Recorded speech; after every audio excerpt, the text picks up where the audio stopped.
और मैं यहाँ पर आपको बायगमी, कई लोगों को बायगमी समझ में नहीं आया तो लिखा था कि बायगमी का मतलब क्या होता है। तो बायगमी का मतलब ये होता है कि हिंदू कानून के मुताबिक एक हस्बैंड जो है वो एक पत्नी के रहते हुए दूसरी शादी नहीं कर सकता है।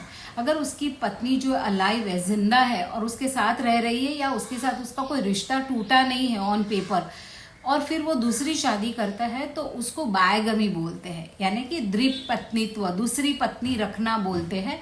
और क्योंकि हस्बैंड ने दूसरी पत्नी कर ली है, दूसरी शादी कर ली है उसके हयात होते हुए, तो ये जो ग्राउंड है वो सिर्फ और सिर्फ वाइफ को मिलता है कि वो हस्बैंड को बायगमी के ग्राउंड पर डिवोर्स मांग सकती है हस्बैंड से, कि मेरे हस्बैंड ने दूसरी शादी कर ली है, मैं जिंदा हूँ, मैं उसकी कानूनन पहली वाइफ हूँ और मेरे साथ ऐसा किया है कि उसने दूसरी शादी की है, तो अभी मुझे उसके साथ नहीं रहना है, मुझे डिवोर्स चाहिए। तो इसके अंदर बहुत सारी चीज़ें प्रूव करने की जरूरत नहीं होती, सिर्फ यही प्रूव करना पड़ता है कि हस्बैंड ने जो है दूसरी शादी कर ली है। ये प्रूव करने पर जो है डिवोर्स ग्रांट हो जाता है। तो बायगमी इसे बोलते हैं कि हस्बैंड जो है वो दूसरी शादी कर लेता है पहली पत्नी के जिंदा होने पर।